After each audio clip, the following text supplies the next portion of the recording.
अस्सलामुअलैकुम। Religious reformist movement. आज हम डिस्कस करेंगे religious reformist movement in India, जो कि बाद में दो कौमी नज़रिए का बायस बनती है, टू नेशन आइडियोलॉजी का। और उसमें आज हम डिस्कस करेंगे personalities Shah Waliullah, secondly Mujaddid Al Fisani and third Syed Ahmad Shaheed. इन्हीं तीन शख्सियात के ऊपर डिस्कशन करने से पहले मैं ये बताना चाहूँगा कि रिफॉर्मिस्ट होता क्या है, कॉन्सेप्ट ऑफ रिफॉर्मिस्ट क्या है। तो रिफॉर्मिस्ट वो होता है, एक तो वो एक मूवमेंट क्रिएट करता है जिसको हम कहते हैं सोशल मूवमेंट, यानी कि वो सोसाइटी के अंदर एक मूवमेंट चलाता है जिसके अंदर सोसाइटी के अंदर एक पॉजिटिव चेंज आती है, और ये एक ग्रेजुअल चेंज होती है। हमेशा जो रिफॉर्मिस्ट होता है वो ग्रेजुअल चेंज लाता है, एब्रप्ट चेंज नहीं लेके आता। एब्रप्ट चेंज लेके आएंगे तो वो रेवोल्यूशनर कहलाएगा, रेवोल्यूशन वो कहलाता है, ना कि वो रिफॉर्मिज्म कहलाता है। रिफॉर्मिज्म हमेशा ग्रेजुअल चेंज होती है, वक्त के साथ चीज़ें आहिस्ता आहिस्ता चेंज होती हैं, और ये रिफॉर्मिस्ट आइडिया के ऊपर बेस्ड करता है जो रिफॉर्मर होता है। तो ये कॉन्सेप्ट था रिफॉर्मर का। और हमने इस तरह जब भी कोई पर्सनैलिटी पढ़नी है तो उसमें हमने सबसे पहले कॉन्सेप्ट ऑफ रिफॉर्मिस्ट पे बात करनी है। कोई भी सवाल है, चाहे शाह वलीउल्लाह का है, मुजद्दिद का है, सैयद अहमद शहीद का है, तो हमने सबसे पहले एक बात तो ये कर देनी है कि रिफॉर्मिस्ट होता क्या है, तो वो अपनी क्वालिटीज़ उसकी बता देनी है। सेकेंडली आपने उसका लाइफ स्केच ड्रॉ करना है, बायोग्राफी देनी है, और उसमें आपने बता देना है कि वो किस एरिया से बिलोंग करते थे, उनकी एजुकेशन कहाँ से, और वो किस फैमिली से थे, और किस स्कूल ऑफ थॉट को फॉलो करते थे, सिचुएशन क्या थी उस ज़माने में। ये थर्ड आपकी मेन हेडिंग होगी। उनकी सर्विसेज क्या हैं, ये आपकी फोर्थ हेडिंग होगी। और सोसाइटी के ऊपर उसके क्या असरात हुए, लाइक नेशनलिज्म, एजुकेशन, इकोनॉमिक्स, इसके ऊपर उनके क्या असरात हुए। तो वन बाय वन मैं डिस्कस करूँगा। और सबसे पहले हम डिस्कस करेंगे शाह वलीउल्लाह को। तो हम सबसे पहले शाह वलीउल्लाह को डिस्कस करते हैं। अब मैं बात करूंगा शाह वलीउल्लाह के ऊपर। शाह वलीउल्लाह भी हिंदुस्तान की तारीख़ के अंदर एक प्रोमिनेंट रिफॉर्मर थे, और उनको एक प्रोमिनेंट मुस्लिम इंटेलेक्चुअल कहा जा सकता है कि जो कि इंडियन मुस्लिम्स ने प्रोड्यूस किया। वन ऑफ द बेस्ट या one of the best person the Muslims of India ever produced, Shah Waliullah. Shah Waliullah 1703 में वो पैदा होते हैं। उनकी जाए पैदाइश दिल्ली है, और दिल्ली में ही उनकी डेथ होती है। उनके वालिद का नाम शाह अब्दुल रहीम है, और जो कि एज अ पर्सन वो एक सूफ़ी नेचर के हैं, और सूफीज़म की वो प्रैक्टिस भी करते हैं। जबकि इनके दादा मुग़ल फ़ोर्स में रहे हैं, मुस्लिम यानी कि जो मुग़ल फ़ोर्स थी या जो शाही फ़ोर्स थी, किंग फ़ोर्स थी, उसमें रहे। और जब औरंगज़ेब की वॉर ऑफ सक्सेशन हो रही थी तो उस ज़माने में उन्होंने प्रिंस औरंगज़ेब को सपोर्ट किया, और उनको हुकूमत में लाने की लिए वजह भी एक तरह की बने। उस टाइम पे उन्होंने औरंगज़ेब को सपोर्ट किया। तो ये उनका थोड़ा बायो था। यूपी दिल्ली से वो बिलोंग करते थे। औरंगज़ेब के दौर हुकूमत में वो पैदा हुए। उनके पैदाइश के 1707 में आई थिंक औरंगज़ेब की डेथ होती है। तो औरंगज़ेब के रेन में ये पैदा होते हैं। और फिर जो मुसलमानों के टर्माइल का पीरियड है, जिसमें बार बार हुकूमतें चेंज होती हैं, उनकी ज़िंदगी में 12 बादशाह बदले मुग़ल्स के यहाँ। तो ये सारा टर्माइल का पीरियड उन्होंने देखा। बाकी उनके वालिद का नाम मैं ऑलरेडी आपको बता चुका हूँ।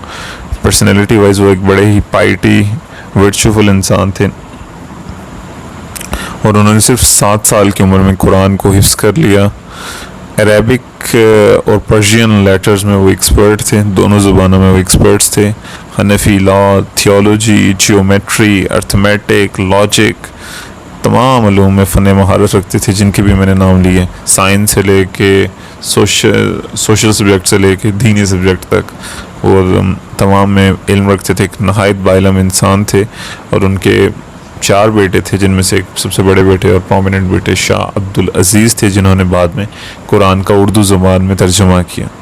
सिचुएशन वहाँ पे क्या थी उस ज़माने में, वही था कि हिंदू रिफॉर्मिस्ट मूवमेंट्स चल रही थी, जैसे कि मुजद्दिद के दौर में चल रही थी, और हिंदू रिवाइवलिज्म ऑन पीक था।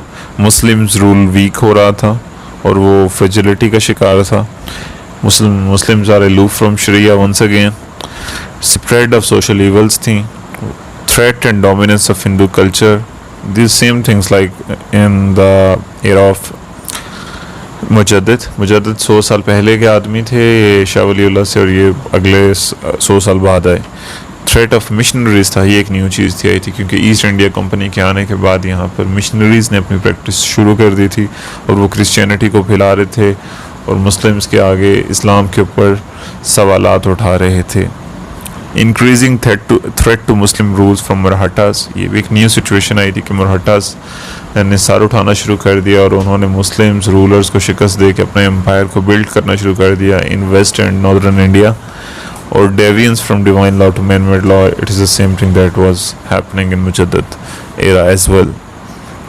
फिर उनकी क्या सर्विसेज थी, उन सर्विसेज में उन्होंने एजुकेशन में सर्विसेज दी और मुसलमानों के लिए एक बेहतरीन तालीम का बंदोबस्त किया, जिसमें उन्होंने मदरसे रहीमिया की बुनियाद रखी जिनके वालिद के नाम पे था, और उन्होंने मुस्लिम्स नॉर्म्स मुस्लिम एजुकेशन देना शुरू की। सोशल इवल्स को ख़त्म करने के लिए कोशिशें की, इस्लामिक सोसाइटी को रिफॉर्म किया, उन्होंने लेटर्स लिखे उन्होंने डिफरेंट सेगमेंट ऑफ सोसाइटी, जैसे कि उन्होंने किंग्स को लिखे लाइक शाह अहमद शाह अब्दाली, एम्परर्स को, सोल्जर्स को, मैसेस को for social and political reformation, masses को पॉलिटिकल रिफॉर्मेशन के लिए लिखे। किंग्स को उन्होंने कहा कि आप आके पॉलिटिकली चीज़ों को चेंज करें, सोशली चीज़ों को चेंज करें। फॉर्मेशन ऑफ ए मजलिस मुंतज़िमा बनाई उन्होंने, जो कि रिफॉर्मिज़म के लिए उनकी एक कमेटी थी जो कि सिफारिशात रखती थी।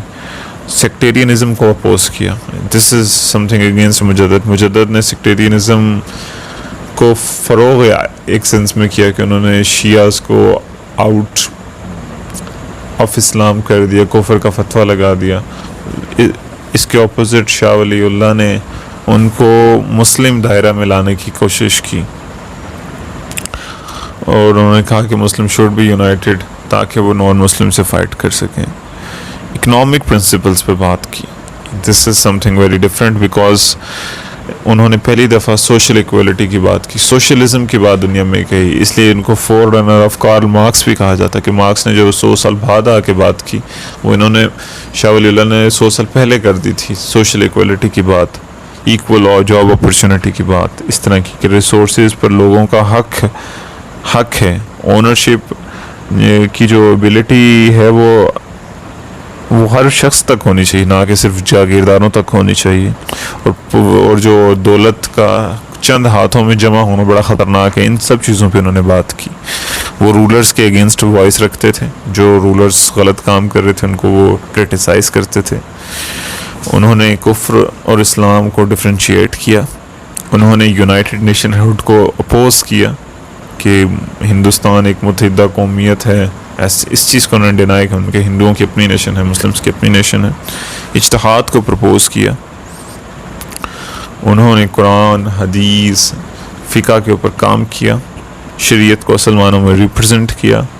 कुरान का first time in history of India के उन्होंने इल्मी लैंग्वेज जो कि उस टाइम पे पर्शियन थी उसके अंदर उसका तर्जुमा किया। और उन्होंने अपनी मदरसों की सेवरल ब्रांचेस भी बनाई। तो ये तमाम उनके काम थे। इम्पैक्ट्स क्या हुआ इनका? इम्पैक्ट ये हुआ कि मुस्लिम नेशनलिज़म फ़रोग़ पाया। पहली दफ़ा उन्होंने मुस्लिम नेशनलिज़म को उजागर किया कि मुस्लिम एक अलग कौम है, अलग पहचान है, इनको अपने हकूक़ के लिए लड़ना होगा। हिंदुओं को साइड पर रख के, सिख्स को साइड पर रख के अपने हकूक़ के लिए एक पेज पे इकट्ठे होकर लड़ना होगा। रिफॉर्मिंग स्कॉलर्स एंड मिस्टिक्स, उन्होंने मिस्टिसिज्म पे भी बात की और शरीयत पे भी बात की। इस तरह वो उलमा के भी उनको फॉलो करते थे और सूफीज़ भी उनको फॉलो करते थे। उन्होंने सूफ़ी डॉक्ट्राइन ऑफ इस्लाम भी प्रेजेंट किया अपने नॉलेज के थ्रू और स्कॉलरली और शरीयत वाला नॉलेज भी ट्रांसफ़र किया। उन्होंने बिद्दत को अपोज किया, जो कि गैर ज़रूरी, गैर मज़हबी चीज़ें जो दीन के अंदर ऐड हो गई थी उनको अपोज किया। सेक्टेरियनिज़म को ख़त्म करने की कोशिशें की और राजपूत और मराठास की पावर को वीक किया। इनके इम्पैक्ट्स हैं उसके। Starting of two nation theory की बुनियाद बनी यही चीज़ें बाद में। Spiritual basis of national cohesion, मुसलमानों के लिए उन्होंने बेसिस पैदा की जो कि उनकी कौमियत को जोड़ने के काम आई। Reformation of society on true spirit of Islam laid the foundation of all political, religious and intellectual movement which would initiate in India subcontinent by Muslim in future। बाद में आने वाली जितनी भी तहरीकें हिंदुस्तान में शुरू हुई उनकी बुनियाद हमें शाह वलीउल्लाह की टीचिंग से मिलती है। जैसे सर सैयद ने बाद में आके एफर्ट्स की, एजुकेशनल कॉन्फ्रेंसेस हुई, मुस्लिम लीग का वजूद आता है, अलग दो कौमी नज़रिया की बात इकबाल और कायद आज़म हम बाद में आके करते हैं। इस सब चीज़ों की बुनियाद शाह वलीउल्लाह की टीचिंग थी कि we are different from Hindus, we have Muslim nationalism, हमें अपनी एक अलग मिलत है, अपने हकूक़ के लिए अलग से फ़ाइट करनी है। उन्होंने मुसलमानों के अंदर अपनी खुदी का एहसास दिलाया, अपनी पहचान दिलवाई। तो ये तमाम चीज़ें थीं। और एजुकेशन की फील्ड में जो कि उनके दूरस असरात थे कि देवबंद बाद में बनता है, दारुल उलूम नदवा, दारुल उलूम देवबंद, और मुस्लिम हिंदुस्तान के अंदर जो मदरसों की बुनियाद बनती है, मुस्लिम नॉलेज की जो बुनियाद बनती है, it has its basis in Shah Waliullah's personality. तो ये कुछ चीज़ें थीं जो कि थी शाह वलीउल्लाह के related. And thank you so much.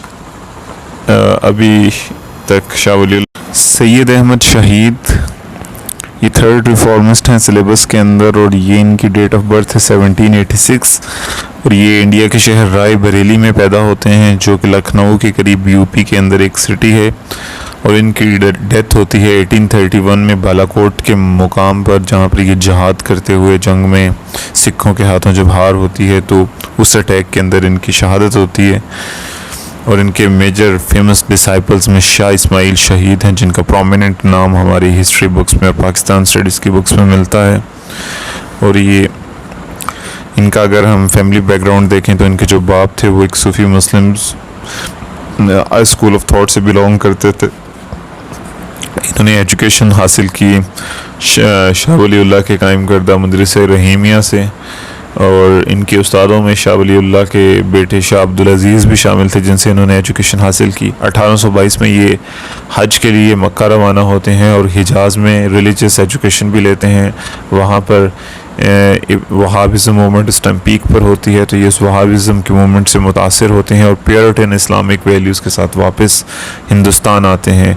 India में उनके जब अराइवल होता है तो ये प्योरिटन इस्लाम को नाफिज करने के लिए और सिफ़ी इस्लाम के अंदर रिफॉर्मेशन लाने के लिए एक स्ट्रगल करते हैं। और प्योरिटन इस्लाम जिहाद बिल नफ्स की बजाय ज़रा जिहाद फोर्स के जहाद को ऊपर ज़्यादा बिलीव करता है, और ये फोर्सफुल फ़िज़िकल जहाद स्टार्ट करते हैं against non Muslim governments in India. British के अगेंस्ट इतना नहीं जाते, लेकिन ये सिख गवर्नमेंट जो कि रंजीत सिंह की पंजाब और फ्रंटियर के अंदर होती है उसके अगेंस्ट ये जहाद स्टार्ट करते हैं। जिहाद के लिए 6000 की फ़ोर्स लेके अपने गांव यानी राय बरेली से निकलते हैं अपने शहर से, और फिर ये मुख्तलिफ़ इलाक़ों से होते हुए ग्वालियर, राजस्थान, सिंध, कंधार से होते हुए इनकी फ़ोर्स पहला अटैक ये फिर खैबर पास के थ्रू आके अकोड़ा के मुकाम पर ये रंजीत सिंह की फ़ोर्स से इनका मुकाबला होता है और ये जंग ये जीतते हैं। इसके बाद हज़रों के मुकाम पर ये सेकंड जंग जीतते हैं। ये दो जंगें जीतने के बाद मुख्तलिफ जो कबायली लोग अब कब डिफरेंट पठान कबाइल भी इनके साथ शामिल हो जाते हैं और इनकी फ़ोर्स की तादाद क्वांटिटी 80,000 तक पहुंच जाती है। ये एक स्ट्रॉन्ग फोर्स होती है, लेकिन फिर अंदरूनी गद्दारियों की वजह से इनको सिखों के हाथों शिकस्त होती है। ये अपना पेशावर में जो इन्होंने हेडक्वार्टर कायम किया होता है उसको छोड़कर बालाकोट चले जाते हैं, जो इनको सेफ़ प्लेस लगती है। बालाकोट तीनों तरफ से पहाड़ों से सराउंड किया होता है, इसलिए वो कहते हैं कि ये एक सेफ़ प्लेस है और अगर अटैक होता है तो सामने से होगा।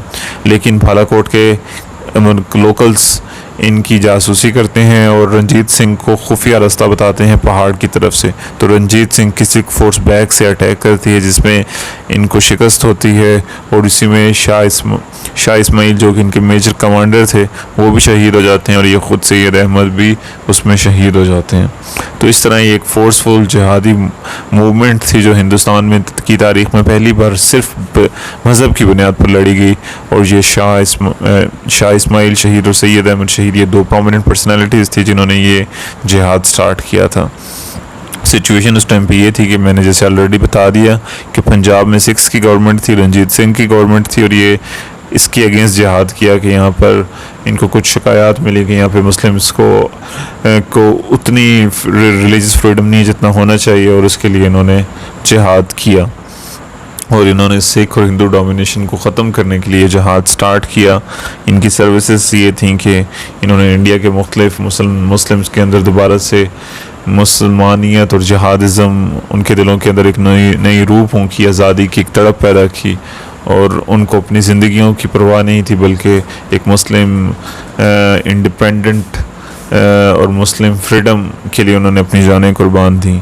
और इसके असरात तादेर अभी तक हमें नज़र आते हैं कि अभी भी जितने भी ग्रुप्स हैं जो कि जिहाद के ऊपर अपने आप को मनवाते हैं, चाहे वो तहरीक तालिबान पाकिस्तान है, अल-कायदा तो खैर अरबिक है, लेकिन हमारे यहाँ जैसे तहरीक तालिबान पाकिस्तान है, दारुल उलूम या जमीयत उलमा इस्लाम, इस तरह की जमातें अभी भी इनको अपना आइडियल मानती हैं। और जब भी ये फोर्सफुल जिहाद की बातें करती हैं तो इनका जो आइडियल है वो शाह इस्माइल शहीद और सैयद अहमद शहीद हैं। तो ये एक इस तरह के एक इम्पोर्टेंट शख्सियत थे जो मुसलमानों के अंदर एक इस्लाह रिफॉर्मिस्ट लाए, और उन्होंने मुसलमानों के अंदर एक फोर्स के थ्रू अपने राइट्स लेने की बात